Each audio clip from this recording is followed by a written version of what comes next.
तो जैसा कि हमने मार्शल मास्टर के पिछले एपिसोड में देखा था कि अब मैदान में सिर्फ और सिर्फ वू फैमिली के प्रेसिडेंट ही बचे थे और वो अकेले ही सबको अच्छी खासी टक्कर दे रहे थे। और क्योंकि उन्होंने वूजी सेट के प्रेसिडेंट की सारी ब्लड लाइन की एनर्जी एब्जॉर्ब कर ली थी, इसलिए उनकी खुद की डेमोनिक पावर काफी ज्यादा बढ़ चुकी थी। इसलिए वो बाकी सभी को अपने स्पीड से अवॉइड करके सीधे चैन साओ के ऊपर अटैक करने आते हैं। और यहाँ पर हमें उनके बीच एक जबरदस्त फाइट देखने को मिलती है, जिसमें वो चैन साओ के ऊपर लगातार अटैक्स किए जा रहा था, मगर उसके कोई भी अटैक्स चैन साओ को नहीं लग रहे थे, क्योंकि चैन साओ ने जो इंसिट आर्मर पहना था वो काफी ज्यादा पावरफुल था। और अब आगे तो आज के एपिसोड की शुरुआत बिल्कुल उसी जगह से होती है, जहाँ पर हम देखते हैं कि अब उन दोनों के फाइट के बीच में ओल्ड एंसेस्टर लियू ताई आ जाते हैं। वो फुल स्पीड में आते हुए वो फैमिली के प्रेसिडेंट से कहते हैं कि तुम्हारा समय अब खत्म हो चुका है, अब बारी है तुम्हारे मरने की। और ये कहते ही उसके पास पहुंचकर उसके ऊपर एक पावरफुल पंच मारते हैं, जिससे कि वो फैमिली के प्रेसिडेंट को काफी ज्यादा डैमेज होता है और वो दूर जाकर गिरते हैं। लेकिन अभी भी लियू ताई रुकने वाले नहीं थे। वो उसके ऊपर एक बहुत ही ज्यादा खतरनाक और स्पेशल टेक्निक का यूज करने वाले थे, जिसका नाम था सन बाइंडिंग टेक्निक। और इस टेक्निक को तैयार होते हुए देखकर वो फैमिली के प्रेसिडेंट की तो हालत खराब हो जाती है, लेकिन अभी वो कहीं भाग भी नहीं सकता था, क्योंकि इस अटैक से बचना कोई आसान काम नहीं है। और जैसे ही लियू ताई अपने फॉर्मेशन को तैयार करके उससे वो फैमिली के प्रेसिडेंट के ऊपर अटैक करते हैं, वहाँ पर एक बहुत बड़ा सा एनर्जी का ब्लास्ट होता है। और इस बार का एनर्जी ब्लास्ट हीट वेव्स और फ्लेम्स का था, जिससे कि वहाँ का पूरा एटमॉस्फेयर हिल जाता है। नीचे खड़े लोग तो इस ब्लास्ट से निकलने वाले रेडिएशन को बर्दाश्त भी नहीं कर पा रहे थे। और बात करें वो फैमिली के प्रेसिडेंट की, तो अब वो बहुत ही ज्यादा घायल हो गए थे और देखने से ऐसा लग रहा था कि वो अब लड़ने के काबिल नहीं बचे हैं। इसलिए अब उनकी बॉडी में जितनी भी एनर्जी बची हुई थी, उन सब का इस्तेमाल वो यहाँ से टेलीपोर्ट होकर भागने के लिए करते हैं। तो ये देखकर महाराजा लियू ताई के पास जाकर उनसे पूछते हैं कि एंसेस्टर, क्या हमें इसका पीछा करना चाहिए? जिसके जवाब में वो कहते हैं कि अभी उसकी जरूरत नहीं है, हमें सबसे पहले जाकर चैन साओ को देखना चाहिए। और ये कहते ही वो दोनों चैन साओ के पास पहुंच जाते हैं। और इधर हम देखते हैं कि चैन साओ बैठकर कल्टीवेशन करके अपनी एनर्जी को रिचार्ज कर रहा था। तो ये देखकर लियू ताई उसे पूछते हैं कि मास्टर चैन साओ, क्या आप ठीक हैं? जिस पर चैन साओ कहता है कि हाँ, मैं बिल्कुल ठीक हूँ। अब यहाँ पर लियू ताई कहते हैं कि हमें और बिल्कुल भी देर नहीं करनी चाहिए। अभी लैंग बायगोंग और उसके साथ ही बहुत ज्यादा घायल है और ये हमारे लिए एक परफेक्ट मौका है उन सब का किस्सा फाइनली पूरी तरह से खत्म करने के लिए। और महाराजा भी चैन साओ से कहते हैं कि हाँ, आप इसकी चिंता मत करिए, उन सबको ढूंढकर हम लोग पूरी तरह से उन्हें जान से मार देंगे। लेकिन चैन साओ उनसे कहता है कि अभी उनके बारे में हमें चिंता करने की कोई जरूरत नहीं है, क्योंकि अब वो हमारा कुछ भी नहीं बिगाड़ सकते और वो हमारे खिलाफ कुछ भी करने से पहले 100 बार सोचेंगे। वैसे अभी तो हमें सबसे पहले लैंग फैमिली, वू फैमिली, गुयान सेक्ट और वूजी सेक्ट के प्रॉपर्टीज को अपने अंडर लेना होगा, क्योंकि ये चारों डाइवा डायनेस्टी के 4 मेजर क्लैंस थे,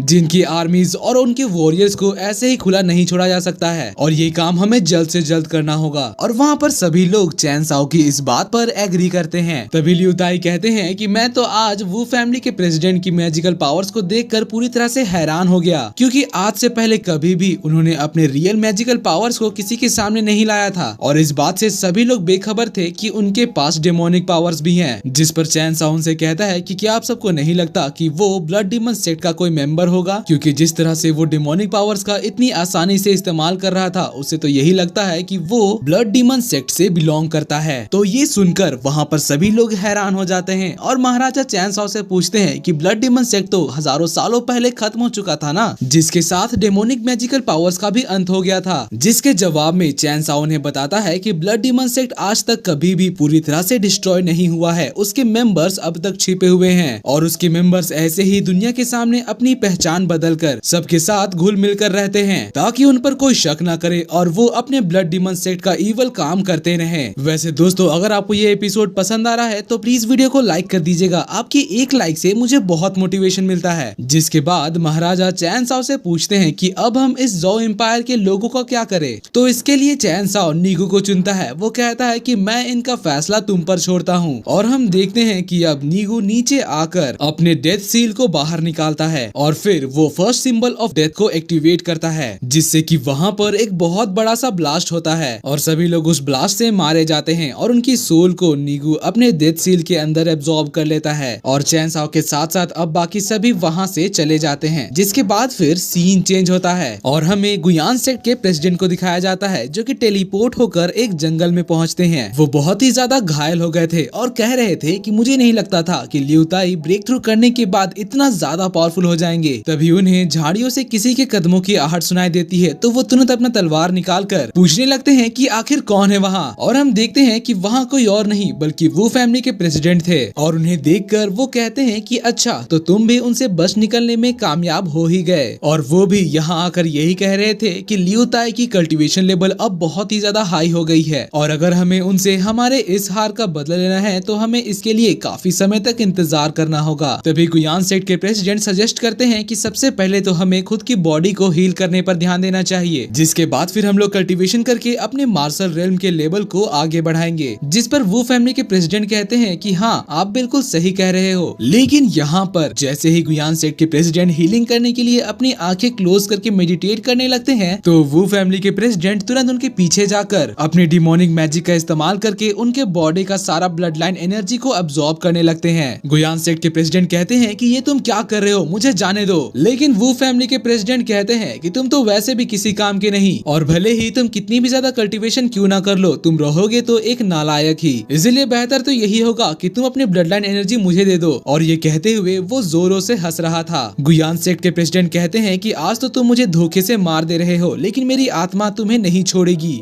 इसका बदला तो मैं तुमसे लेकर रहूंगा। लेकिन फिर भी वो फैमिली के प्रेसिडेंट उसे नहीं छोड़ते हैं और फिर उसे जान से मार देते हैं। जिसके बाद फिर वो कहता है कि मेरे ख्याल से डाइवाइड डायनेस्टी अब ज्यादा देर तक नहीं रुक सकता है तो मुझे जल्द से जल्द अपनी पुरानी जिंदगी में लौटना होगा। और ये कहते ही वो यहाँ से चला जाता है। जिसके बाद सीन चेंज होता है और हमें लैंग फैमिली के मेंशन के बाहर का सीन दिखाया जाता है जहाँ पर फू सिंग चैन रॉयल फैमिली के सोल्जर्स के साथ मौजूद था। वो यहाँ पर कहते हैं कि लैंग फैमिली, वू फैमिली, गुयान सेक्ट और वूजी सेक्ट के जितने भी प्रॉपर्टीज है अब वो सब रॉयल फैमिली के अंडर आएगी क्योंकि उनके लीडर्स को हम लोगों ने हरा दिया है। और अगर कोई भी हमारे इस फैसले को मानने से इनकार करता है तो मैं तुम्हें परमिशन देता हूँ कि तुम उन्हें जान से मार सकते हो। जिस पर सारे सोल्जर्स कहते हैं यस सर और फिर फू सिंग चैन उन्हें अंदर जाने का ऑर्डर देते हैं। जिसके बाद अब हमें रॉयल पैलेस का सीन दिखाया जाता है जहाँ पर महाराजा चैन साओ से कह रहे थे कि अब जबकि डाइवाइड डायनेस्टी के 4 मेजर क्लैंस हमारे रॉयल फैमिली के अंडर आ गए हैं तो हमारी आर्मी पहले से काफी ज्यादा बड़ी हो चुकी है, तो इसीलिए मैं चाहता हूँ कि उसमें से आधे फोर्सेस को आप अपनी प्रोटेक्शन के लिए रखें। इससे आपका चेंगडी पेविलियन भी प्रोटेक्टेड रहेगा और कोई भी उसके ऊपर हमला करने से पहले 100 बार सोचेगा। लेकिन आप तो मेरे इस ऑफर को लेने से इनकार कर रहे हैं। तो इसके जवाब में चैन साओ उनसे कहता है कि मेरा चेंगडी पेविलियन सिर्फ बिजनेस के लिए है, मैं यहाँ पर कोई भी पावर डेवलप करने की कोशिश नहीं कर रहा हूँ, तो इसीलिए मुझे ज्यादा फोर्सेस या फिर आर्मी की जरूरत नहीं है क्योंकि मैं चाहता हूँ कि यहाँ पर कोई भी बिना किसी डर के शॉपिंग करने के लिए आराम से आ सके। और ये सुनकर अब महाराजा चैन साओ की बात से एग्री कर लेते हैं। जिसके बाद फिर चैन साओ कहता है कि अभी एक्स्ट्रा फोर्सेस और आर्मी की ज्यादा जरूरत तो आपके रॉयल फैमिली को है क्योंकि अब जबकि आपका एम्पायर बढ़ चुका है इसलिए ऑब्वियस सी बात है कि आपके दुश्मन भी बढ़ने वाले हैं। और मैं आपको बताना चाहता हूँ कि आपके आर्मी के डिफेंसिव पावर को बढ़ाने के लिए मेरे पास आपके लिए 1 लाख नए तरह के डिफेंसिव आर्मर्स हैं और इसके साथ साथ 3 लाख नए तरह के स्पेशल पिल्स हैं जो कि आपके फ्रंट लाइन के सैनिकों की कल्टीवेशन लेवल को काफी ज्यादा बढ़ा देगी। तो ये सुनकर महाराजा बहुत ज्यादा सरप्राइज हो जाते हैं और वो काफी ज्यादा खुश भी हो गए थे और कहते हैं कि मास्टर क्या वो सब कुछ इतनी जल्दी तैयार भी हो गया। जिस पर चैन साओ कहता है जी हाँ बिल्कुल और आप इसको एंजॉय करने के लिए हमारे चेंगडी पेविलियन पर आ सकते हैं। जिसके जवाब में अब महाराजा कहते हैं कि अब तो मैं आपकी मदद से हमारे डाइवाइड डायनेस्टी को पूरे 100 कॉन्टिनेंट्स में सबसे ज्यादा पावरफुल और शानदार कॉन्टिनेंट बना दूंगा। और दोस्तों इसी के साथ ये एपिसोड यहाँ पर खत्म होता है। अगर आपको मेरी एक्सप्लेनेशन और ये एपिसोड पसंद आया तो प्लीज वीडियो को लाइक कर दीजिएगा और जाने से पहले चैनल को सब्सक्राइब करके बेल नोटिफिकेशन को भी ऑन कर लीजिएगा ताकि जैसे ही इसका नेक्स्ट एपिसोड आए तो आपको सबसे पहले पता चल जाए। तो मिलते हैं आपसे अगली वीडियो में, तब तक के लिए bye bye, be happy, be safe and thanks for watching.